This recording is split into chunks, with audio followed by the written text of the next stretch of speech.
Victor loved his girlfriend Christina very much. They had been dating for several months, and recently they had started discussing marriage. In fact, Christina had become Victor's fiancée, and everything seemed fine for them to start preparing for their life together. However, something had been bothering Victor lately. He noticed that Christina would have secretive phone conversations and sometimes disappear without explanation. On one hand, he could understand that she might be feeling nervous and in need of some time off for a few days, but the problem was that she wouldn't tell Victor where she was going. This made the groom suspect that he might be deceived. At the same time, he couldn't openly confront her about it because he didn't want to spoil the wedding and ruin their relationship. Victor came from a wealthy family, but he didn't consider himself a spoiled brat. He knew how to value and count money and didn't allow himself to spend it recklessly. For example, some of his acquaintances from affluent circles would give their loved ones luxurious cars as gifts. Victor saw such gestures as show-off and bravado, and he turned out to be right because relationships in such cases usually didn't end well. The girls, being involved with such guys, would only indulge in luxury and demand increasingly expensive gifts. In his youth, Victor lost his parents in a car accident, and his upbringing was taken care of by his grandfather, Petr Borisovich. He taught his grandson to be wise, and at the same time instilled in him frugality, despite Victor being able to afford not to worry about money thanks to a successful business that brought in good income in memory of his deceased parents. His grandfather wouldn't allow him to squander money left and right and created a financial safety net for his future. In light of this, Victor began to doubt his fiancée. Too many factors were coming together. Victor remembered how his grandfather always planned several moves ahead, so he said, "You must be able to penetrate into another person. Imagine yourself as a chess player and determine the next move to become a king." His grandfather taught him many things, primarily to see through people. It could be said that Petr Borisovich literally instilled this science in him, but he had been gone for 2 years. That's why, armed with his grandfather's instructions and advice, Victor decided to test Christina and made arrangements with a family friend who worked as a head of a private clinic to accommodate him for some time. Victor planned to organize an effective hospitalization of Andrei Yevgenyevich and did everything possible to ensure that Victor wouldn't feel lonely. At the same time, the godson's request came as a surprise to him. "Are you sure this will help?" Andrei Yevgenyevich asked. "I think so," Victor replied. "At least, that's how I feel." "You know your actions, how should I put it?"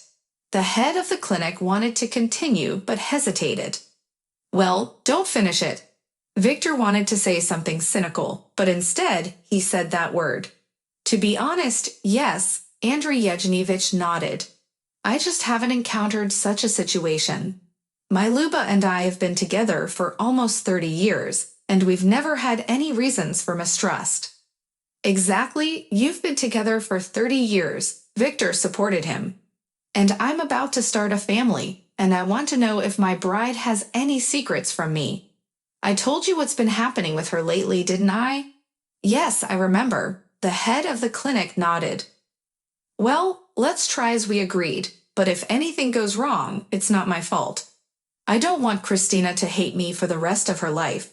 "Great, Andrei Yevgenyevich. Thank you." Victor shook his hand. The head of the clinic instructed the staff to assign a separate room for Victor. He intentionally didn't inform the personnel that the patient was someone close to him, so as not to disrupt the investigation. When Christina received a call from the head of the clinic, she was at a party, and it seemed that she wasn't even concerned about something happening to her fiancé. Upon learning from Andrei Yevgenyevich that Victor was in a coma, Christina hurried to come. She was greeted by the administration and escorted to the room. The head of the clinic entered the room with her. The patient lay unconscious on a special functional bed. A tripod with an IV drip stood nearby, and monitors on both sides beeped, displaying the patient's overall condition. Christina covered her mouth with her hand, and Andrei Yevgenyevich thought she was about to cry. He took a handkerchief from his lab coat pocket and handed it to her. "Take it. That mascara will smudge all over your face."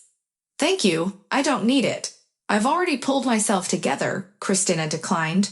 "Doctor, how did this happen?" "He passed out in the car." "How did he get here?" Andrei Yevgenyevich replied. "It was an accident." "Such a horror," Christina exclaimed, her eyes widening.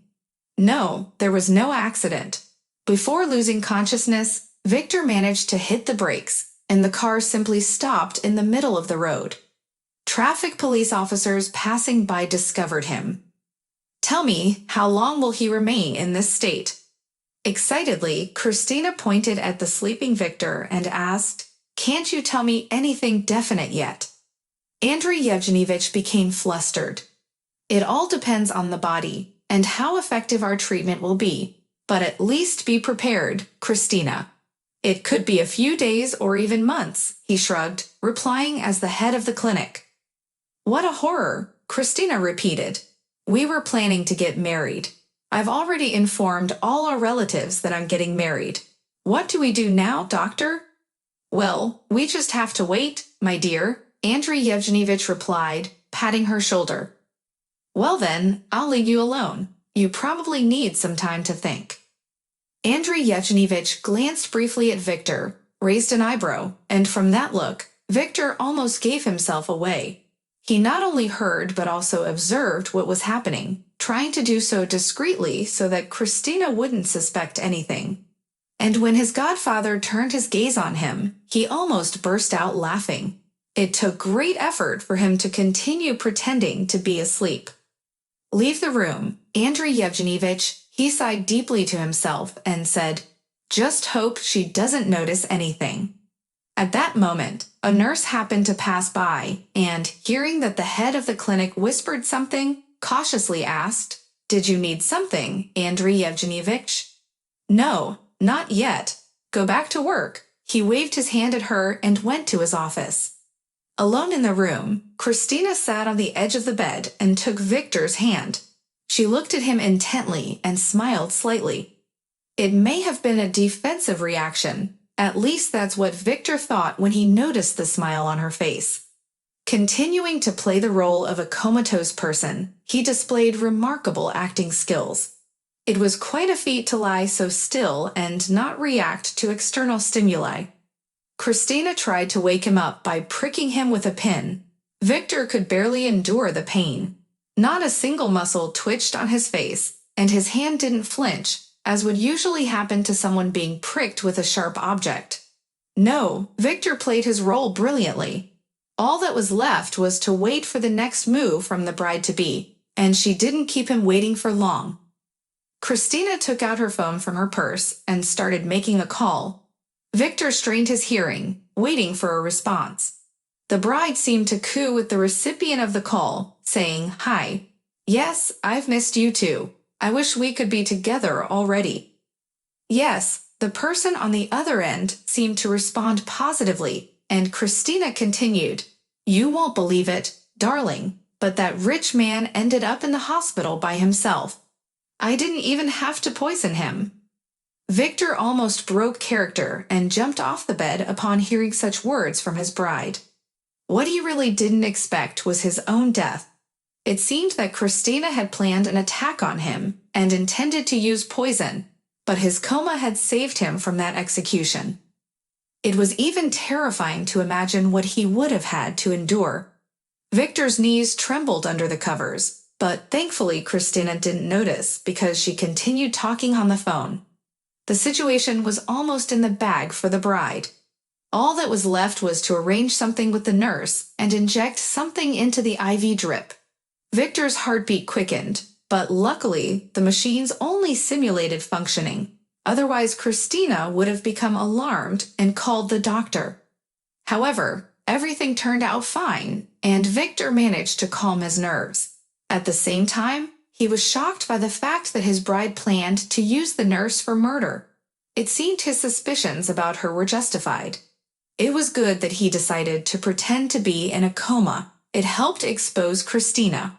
However, for now, he decided not to reveal himself. He needed to give his bride some time for active actions.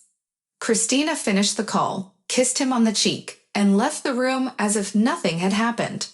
A few minutes later, Andrei Yevgenyevich arrived, but how did the audience with the bride go? Poorly, very poorly, Victor replied. What's the matter? Didn't she even shed a tear? Andrei Yevgenyevich jokingly asked, unaware of what actually happened. You won't believe it, but she wanted to kill me, Victor said. Really? Now that's something. Andrei Yevgenyevich shook his head unexpectedly. And how did her desire to kill you manifest itself? Well, her intention to kill you. Victor told his godfather that Christina was talking to someone on the phone. She conversed so sweetly with the person on the other end that it was easy to guess it might be her lover. She even confessed that she didn't have to poison her fiancé because he ended up in the hospital by himself. At that point, Victor paused and then continued. And the most disgusting part is that Christina was planning to negotiate with the nurse to inject something into my IV drip. Don't worry, that definitely won't happen. Andrei Yevgenyevich reassured him, placing his hand on his shoulder. All the procedures, well, as you understand, they are just pretend. It will supposedly be done by Tatiana, as if she's the one taking care of you. She has already been informed about everything, and besides her, no one from the medical staff will come to you. And if, Victor speculated, she won't do anything to you, Andrei Yevgenyevich replied, putting his hand on his shoulder. Death won't be an option for the sisters. I have complete control over them. Besides, there's another person who won't add anything, because you'll be receiving it from the restaurant. My relative works there, you know him, Oleg Pavlovich. Yes, Uncle Pasha often visited Grandpa. Victor nodded in agreement. Well then, there's nothing to worry about, Andrei Yevgenyevich concluded. By the way, should we report her to the police? No, there's no need to do that yet. Victor stopped him with a hand gesture. Let's see what she does, and then we'll act accordingly. All right, as you say, Godson. If anything urgent comes up, call me on my cell immediately. Thank you, Andrei Yevgenyevich. I'm very grateful to you. Victor thanked him. The head of the department left the room, leaving him alone. Victor really needed to think seriously, first and foremost about what to do with Christina. It would be more correct, of course, to reveal himself and tell her there was no coma and end things with her. But something told Victor that he should play out this role to the end. Internal intuition told Victor that interesting events lay ahead. At the same time, the question of who Christina was talking to remained unanswered. It was reasonable to assume it might be her lover, with whom she was talking so sweetly. However, Victor also speculated on another possibility. The person on the other end of the line could be an accomplice of his bride, and in that case, the situation was heating up. Because instead of her, that person would agree to eliminate Victor, and no one would suspect a thing, as everyone was expecting actions from Christina. Pondering this, Victor prepared himself for any turns of events, and meticulously inspected all the food delivered to him from the restaurant in the clinic. There was a laboratory, and Nurse Tatiana would send it for analysis, but nothing suspicious was found, and Victor ate everything calmly. Several days had passed since Christina last visited him.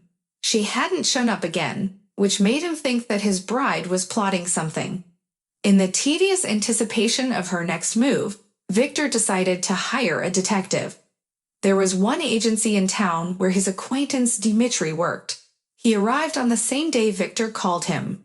Not understanding what was going on, Dmitri rushed to the bed and blurted out, "Good Lord, did your competitors do something to you?" "Relax, Dim," Victor replied with a smile. "It's all part of the plan. I decided to test my fiancée, and it turned out she wanted to poison me." "No way," the detective exclaimed in surprise. "Exactly?" Victor nodded. "What do you think we should do next?" "I want to gather information," Victor suggested. "Collect everything you can find. And most importantly, keep an eye on what she's up to." She hasn't visited me for several days now, as if she's plotting something illegal. I understand. I'll do everything, Dmitri nodded. Don't worry about your safety. Everything will be under control. Yes, my godfather is watching over me. Victor waved it off. But still, my assistance in this matter won't hurt. I insist, Detective, Victor said. Dim, I hope you'll succeed. He patted his shoulder. Don't even doubt it, Dmitri nodded. I'll try to gather as much information as possible. After spending another 20 minutes with him, Dmitri left. Nurse Tatiana appeared next, bringing juice. Oleg Pavlovich asked me to give this to you. Thank you, and greetings from me to him, Victor thanked her. The nurse left, and he once again contemplated whether he had done the right thing by starting this game. On one hand, he had learned a lot about his fiancée, but on the other hand, he had shattered his own happiness, because now there could be no wedding or any mention of it. In light of these events, he had to think about his own safety. As Victor realized, Christina turned out to be quite a dangerous person and could use any means to send him to the other side. At the same time, unexpectedly, he met his childhood friend Alina within the walls of this clinic. She worked here as a surgeon, but in a different department. 3 years ago, her son and husband died during a joint fishing trip. Alina had advised Timur not to go because it was raining outside, but her husband reassured her that the weather would improve and nothing would hinder them. Victor felt in his heart that they shouldn't have gone, and 2 hours later, they were informed that an accident had occurred. Alina was practically tearing her hair out because her sister had gone with them, and almost nothing was left of the car, only a charred skeleton. The traffic police officers didn't allow Alina near the remains. Doctors were still collecting the deceased in black bags. 3 days later, the funerals took place. Alina barely held herself together during the farewell ceremony. Her sister Svetlana was always by her side, not leaving her for a step after the funerals. Alina had spent a week trying to recover and come to terms with the fact that she no longer had a husband and son. Having become a widow, she vowed never to have relationships with anyone again. In her eyes, all men simply ceased to exist. Regarding Victor, they had a teenage romance during their school years that didn't lead to anything. They dated, spent time together, and helped each other with homework. But after school, their paths diverged, and their communication ceased completely. Alina became a medical school student and decided to pursue a career in medicine. She had always been fascinated by chemistry and biology since her school days, and her teachers predicted a future as a top-notch specialist, if not a great scientist. Almost everything came true, and Alina secured a position as a surgeon. When she learned that Victor was in their clinic, she hurried to visit him. And to her surprise, instead of finding a comatose patient, she discovered a perfectly healthy and lively man. Naturally, she had an immediate question, and how should I understand this? I'll explain everything, Victor replied. You see, I started having doubts about my fiancée, Christina. She has been behaving strangely lately, and recently I found out that she wanted to kill me. Are you serious? Alina asked, astonished. Absolutely. That's why I had to pretend to be a comatose patient. Well, you came up with an original way, Alina said, trying to hold back her laughter. And here I was, rushing to your room like a madwoman, thinking you were really in a critical condition, she added, blushing slightly. I understand, Victor smiled, and in his mind, he thought, it seems she hasn't forgotten about me. These thoughts indicated that Victor believed there was a mutual attraction between them, and he wasn't mistaken. Alina offered not only to participate in his charade, but also to take care of him. And the first thing she did was start bringing food from home. As a result, Victor had to decline the restaurant services, but he didn't regret it one bit because Alina was an amazing cook. In the end, he realized that he had developed feelings for her as well. Memories of their school years and moonlit dates flooded back. Victor was even glad that everything turned out this way. However, he couldn't stop anxiously waiting for updates from Detective Dmitri, who promised to provide a report soon. Dmitri's voice had an unsteady tremor, which didn't bode well. Victor found time to spend with Alina in the secluded areas of the clinic, usually in the evenings when the entire medical staff was occupied with their own tasks or watching their favorite TV shows. During this time, Victor believed that Christina would typically be visiting nightclubs, so they weren't afraid of her showing up. After a few days, the detective arrived with preliminary information, and his expression made it clear that he didn't have good news. After taking a sip of water from the glass on the bedside table, Dmitri spoke. "I want to warn you, Christina is keeping an eye on your condition." "What makes you say that?" Victor frowned. "I've been observing her for a long time and documenting all her moves," the detective replied. "Once I saw Christina with a lawyer." "Well, what of it?" Victor asked. Maybe she wanted to make a prenuptial agreement. "If only it were that simple," Dmitri said, his voice filled with concern. "I investigated and found out that this lawyer was digging into information about your business. I have a feeling that Christina is after your money." Interesting, Victor crossed his arms and mused while pacing the room. "So you're saying she hired a lawyer to take away my fortune. But I haven't figured it all out yet." "That's not all I wanted to tell you," the detective interrupted. "Christina was seen with another man.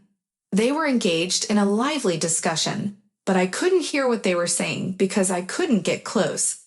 They are likely involved in an intimate relationship. In other words, they're lovers." "Perhaps you're right," She Victor was on said the phone thoughtfully. with someone at that time, and maybe it was the same man you saw. We need to find out as much as we can about him and their plans.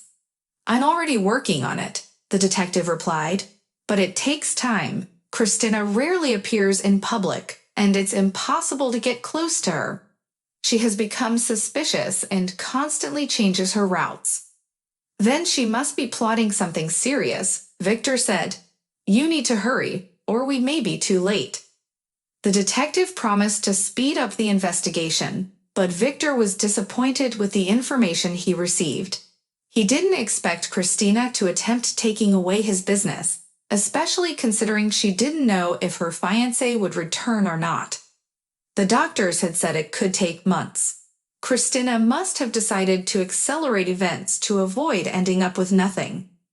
Victor wanted to take the risk and expose his cards by inviting Christina to his room, but following Alina's advice, he decided to wait a little longer. Besides, Christina hadn't made any attempts to get rid of him yet. She continued to see another man and consult with lawyers while the detective carefully documented all these details. Unfortunately, he had little information to share.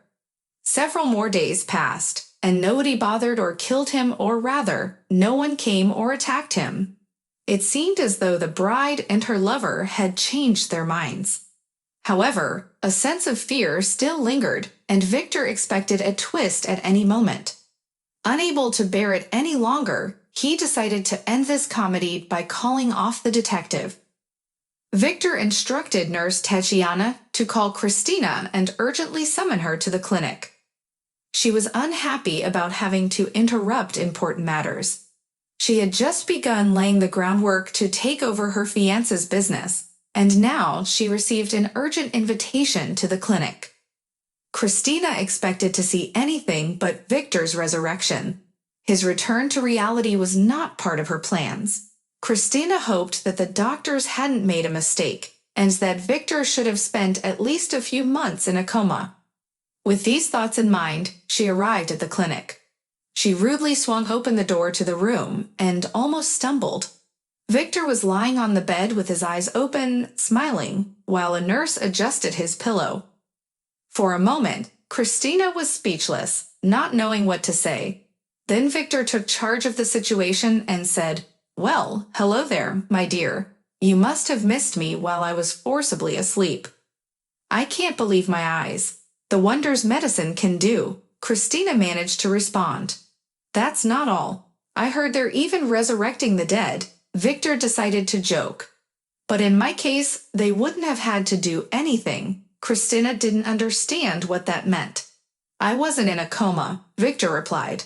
And why did you need to do this?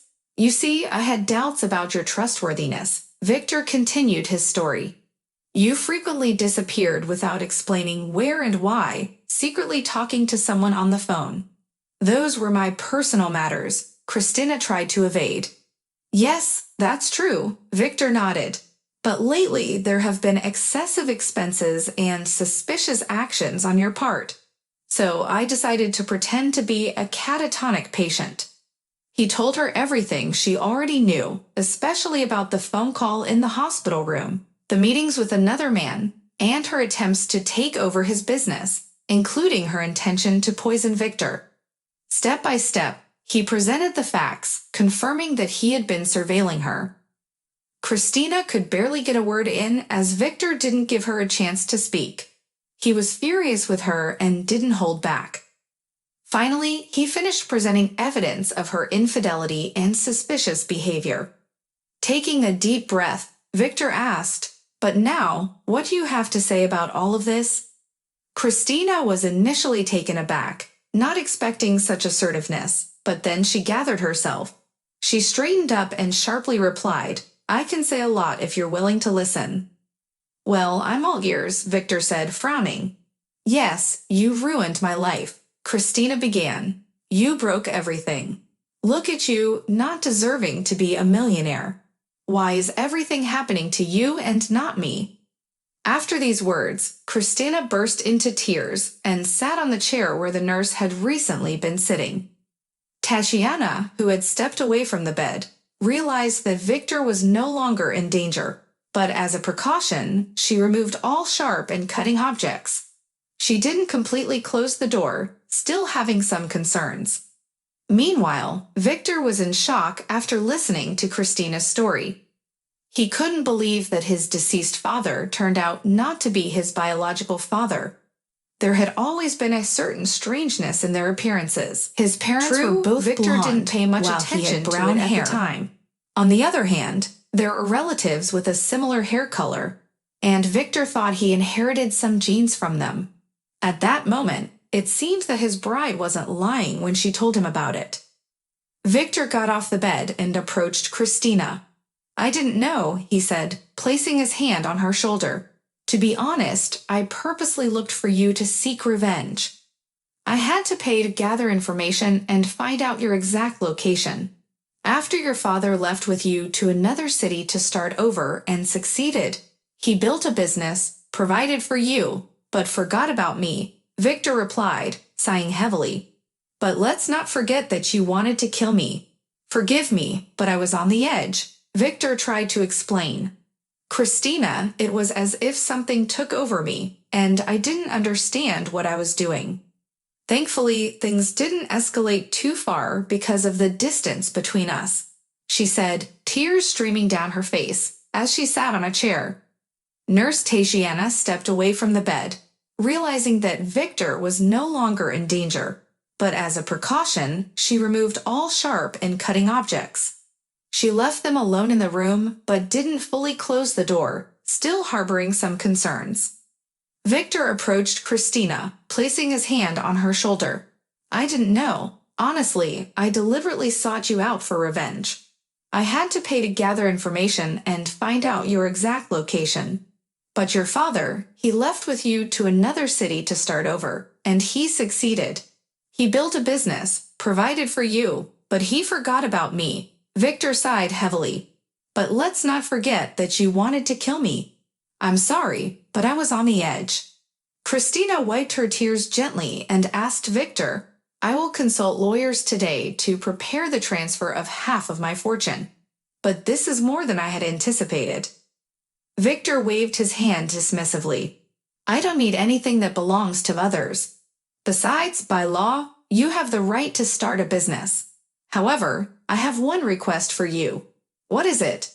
Victor replied, making it clear that he cared about her well-being. "Use this fortune wisely," he said. "I hope you understand what I'm trying to say," he added. "Yes, I do," Christina nodded and left the room. Victor felt a heaviness in his heart. While things seemed to have cleared up, many unanswered questions arose, especially regarding his father. Why did he, even though not his biological father, abandon his daughter without support? He couldn't have been unaware that his first family also needed money. Something was amiss, and it appeared that the problem lay with Christina's mother. His father wouldn't have simply left his first wife and child without a reason. Victor remembered how his father, Nikolai Sergeyevich, held him and his mother in high regard. He would go to great lengths to provide for them, ensuring they lacked nothing, and there was never a day without a gift. Nikolai Sergeyevich didn't spare any expense, a testament to his respect for family values.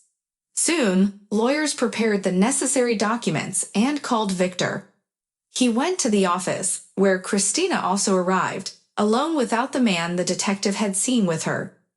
Victor didn't inquire about his whereabouts and simply signed the agreement to divide the spheres of influence in the business. However, Christina suggested giving him the final say. She wasn't well-versed in trade and preferred to receive dividends only. Victor agreed to her proposal, as it was mutually beneficial. He remained the de facto owner of the farm, but shared the profits with Christina. This arrangement allowed him to run the business peacefully, without worrying that his stepsister would suddenly bring it to ruin. Victor honestly shared a portion of the inheritance with Christina. They buried the hatchet, which had been hanging over them like the sword of Damocles. His stepsister swore she hadn't intended to send him to the other side. Yes, at first, such thoughts crossed her mind, but then she realized that there would be severe consequences. Most likely, at some point, the fear of losing her freedom outweighed any malicious intentions. Victor forgave Christina, but warned her not to engage in any machinations. In addition, he transferred a portion of the money he inherited from his father to her account. Together, they visited his father's grave, where he was buried next to his mother. Christina stood at the grave, weeping and whispering something to herself, seemingly trying to communicate with the father who abandoned them many years ago. After all these events settled down, Victor continued to see Alina. They enjoyed their time together, despite her vow to avoid other men. Alina was an orphan, not because she grew up in an orphanage, but because all her relatives had passed away. Her parents had died at a young age, leaving a lasting impact on Alina. She increasingly distanced herself from new acquaintances. However, it was different with Victor. Alina felt safe spending her free time with him. They went on weekend trips outside the city and relaxed in nature. Victor shared with her his dreams of having a family, even though it hadn't worked out in the past.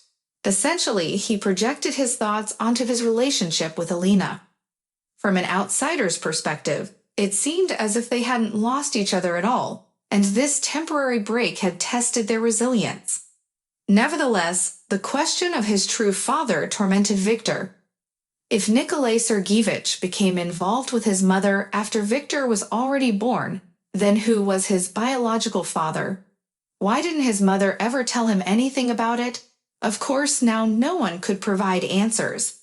Victor could only speculate that his biological father had done something wrong to his mother, and she ended the relationship to erase that person from her life. The reflections on this matter led him to the conclusion that his mother was most likely forced to make that choice. He had no right to judge her because she gave him life. And with the arrival of Nikolai Sergeyevich, their financial problems disappeared. He simply had to accept the fact that his mother made the right decision. At least Victor was spared from concepts like hunger, cold, and poverty. Victor decided to temporarily set aside the question about his father and focus more on his relationship with Alina. Their childhood love enveloped them with romance and prospects, and it seemed that the final chapter was near, and they could start thinking about getting married, especially when Alina hinted that she wanted a strong and assertive husband. They were strolling in a park where they found a burlap sack on the shore of a small pond with ducks. The sack was moving, as if it came to life on its own. Victor cautiously approached it and discovered a small puppy inside. He couldn't remain indifferent to such a sight, and Alina almost burst into tears. The puppy looked at them with its black bead-like eyes, and just one look could melt their hearts. Victor and Alina decided to take the puppy, not blaming it for the mistreatment by its previous owners. They understood that those people were cruel, perhaps even monsters, to toss a pet in a sack, hoping it would drown. On the same day, they brought the puppy home, and while Alina bathed it in the bathtub, Victor prepared a treat. The little furry bundle eagerly started eating from its bowl. Looking at it, Victor smiled and said, "Let's name him Jackie." "I like it." Alina nodded in agreement and replied, "I agree." You can't imagine how hard it was for me to watch him struggling in that sack. Victor agreed. Only monsters would do such a thing. But now he's safe and nothing threatens him. That's what matters most to him. Alina suddenly asked, "By the way, how's your half-sister doing? Is she okay?" Victor shrugged and answered, "I don't know. She seems to be still living with that scoundrel. But what's important to me is that she doesn't interfere with our business, settles for the dividends, and keeps quiet." "Do you think she'll come up with a new devious plan?"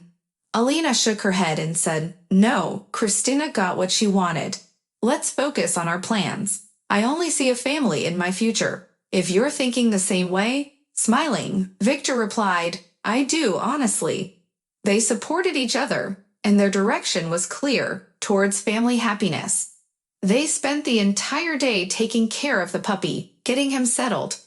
The next day, they took him to the veterinarian who examined the pet, administered vaccinations, and provided care instructions. The puppy was strong but undernourished. It seemed that its previous owners had starved him before tossing him away. But now their new friend, Jackie, recovered and began to enjoy life.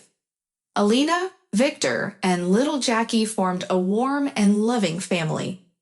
Victor successfully conducted meetings with investors, secured profitable contracts, becoming a benefactor for the clinic where Alina worked as the deputy chief physician. They didn't forget about those in need and supported socially vulnerable citizens. They walked toward their happy future, making plans and overcoming obstacles together. Andrei Yevgenyevich highly appreciated his godson's aspirations. Gradually, Victor and Alina's life gained new meanings, leading them to an important decision. Recently, Victor had intended to propose to Alina.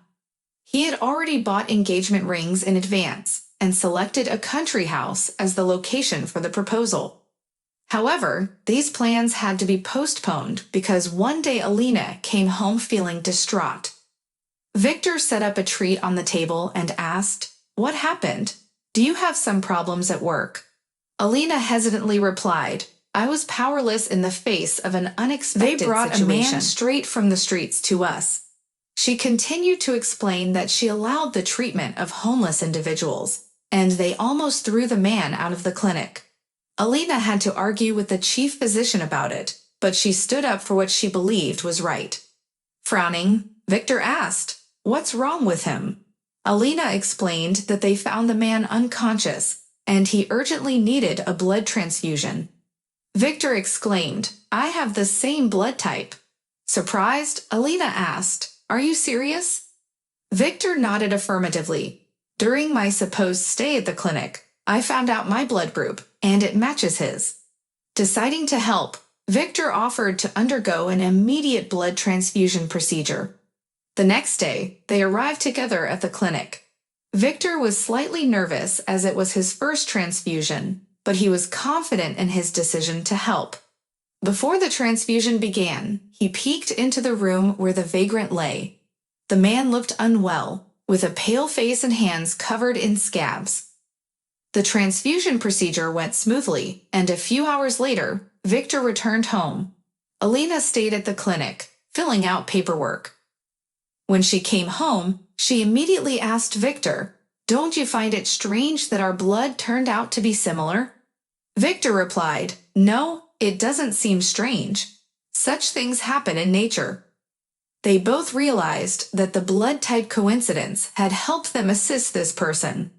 This experience strengthened their bond and reaffirmed their decision to go through life together, helping others and doing good deeds.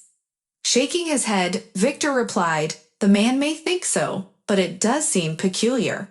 Alina continued, "Oh, come on, there's nothing strange about it." Victor reassured her, saying, "It's just a similarity in blood, nothing more." At the same time, Alina still had doubts about it being mere chance. She didn't believe it was a coincidence and decided to have a DNA test to confirm everything. The next day, they took the biological samples of the vagrant and Victor to the laboratory. Alina was told that the results would be ready in a week. During that time, she anxiously awaited the information. Her intuition wouldn't let her rest. A week later, the laboratory director personally called and stunned Alina with the news that Victor and the homeless man were direct relatives. Alina nearly had a seizure, but luckily Andrei Yevgenyevich was nearby and helped revive her. Seeing her distressed face, he cautiously asked, "Can I be happy for my godson and his future child?" "What are you talking about?" Surprised, Alina asked, "Wait, you thought I was pregnant, and it seemed like some hormonal imbalance." The head doctor stumbled, "No, I'm not pregnant yet." Alina shook her head. "What was it then?" Andrei Yevgenyevich persisted. "You'll find out anyway," said Alina, "so it's better if I tell you." Alina told him the story of the homeless man's admission to their department. Finishing her tale, she looked intently at the head doctor and asked, "What should I do now?" "Inform him, you see," Andrei Yevgenyevich shrugged. "He deserves to know the truth, whatever it may be." "Yes, you're right, that's what I'll do." Alina nodded and hurried home. Upon hearing this news from her, Victor was bewildered. Apparently, he never expected the homeless man to be his direct relative. And if he were to be more frank, Victor didn't envision their meeting like this, especially not with someone who had hit rock bottom in life. On the other hand, it couldn't be said with certainty that it was his fault. That's why, to clear all doubts, Victor accompanied Alina to the clinic. By that time, the man was able to move around the room independently and interact with the medical staff. Victor cautiously opened the door to the room and greeted the homeless man, saying, "Good day." "Hello," the man replied cautiously. "My name is Victor." He extended his hand. "And I'm Boris," the vagrant responded. Shaking his hand gently, Victor said, "Here's the thing. I became a donor and helped with the transfusion." "Yes, thank you. The nurse has already told me everything." Boris nodded and extended his hand again in gratitude. "I will be indebted to you for life. I will light a candle for you in church." "It's nice to hear that, of course," Victor responded, "but I would like to hear from you about how you parted ways, not on Kovalevskaya Street." The vagrant even flinched upon hearing the name and surname of the woman. Clutching his heart, he sat down on the bed and whispered softly, "It was so long ago, yet I'm curious." He was on his own trajectory. "Why do you need to know?" Boris cautiously asked. "I am her son," Victor calmly replied. "It can't be, it can't be." Boris cried as tears streamed down his face. "It's all my fault. Calm down, everything is fine. No one is going to blame you," Victor reassured him. Placing his hand on Boris's shoulder, Boris began to recount his past vividly and in detail. It turned out that Victor and Nina had a warm relationship. They even planned to get married, but soon broke up due to a foolish misunderstanding. Boris became jealous of her childhood friend, and they had a big fight over it, even though there was no reason for jealousy. Nina told him she never wanted to see him again. After their breakup, Boris ended up behind bars for beating up a rich man who was harassing Nina and trying to force himself on her. Boris stood up for her, but he underestimated his own strength, and he was sent to prison for a long time. Eventually, he learned that Nina died in a car accident and decided to erase her from his memory completely. Over time, Nina gave birth to a son whom she named Victor. Nikolai came into the picture, ignoring the fact that she already had a child. and he fell in love with Nina. He proposed that they live together and became a stepfather to Victor, although the boy retained his mother's surname.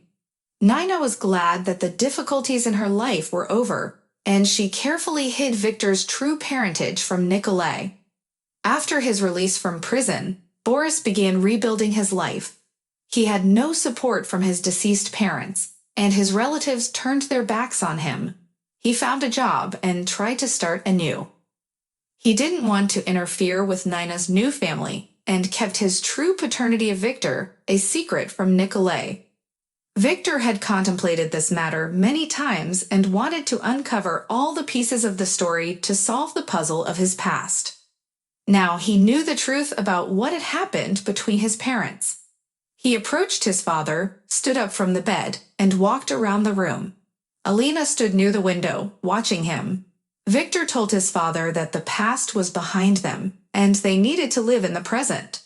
Boris cautiously asked if Victor was sure. Victor nodded and said that there was no longer a reason for resentment. They both made mistakes and paid the price for them. He only regretted that his mother never acknowledged his true parentage.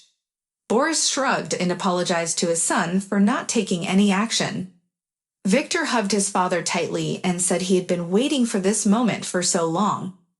Boris replied that it wasn't Victor's fault since he didn't know about his birth. They were both happy that they were able to rebuild their relationship, and Boris moved to live with Victor in the countryside. Of course, it was clear that Boris had no experience in business, but he excelled as a supplier. Victor found strong support in his biological father, while not forgetting his stepfather, who had done a lot to provide a comfortable life for the children. Together, they visited the cemetery and paid their respects to the departed. The father silently looked at the gravestone and shed quiet tears, while Nina appeared to be looking at him from the monument, smiling as if nothing had happened. Victor purposely chose that photograph to make his mother look less gloomy. Life took on new colors, and soon Victor proposed to Alina. The engagement rings finally had their moment, and everything happened exactly as he had planned in the countryside home. The father wholeheartedly congratulated the young couple and wished them all the best. He also hinted that he would like to live long enough to see his grandchildren, which would be true happiness for him. Embracing their son and Alina, Boris said, "We never thought." Victor hesitated for a moment with a response. "But anything can happen. What do you say, beloved?" "We'll live and see," Alina replied with a smile. A month later, they officially got married, and the wedding took place in their countryside home. They invited all their acquaintances and loved ones. The families of the guests were so numerous that they had to set up additional tables in the gazebo.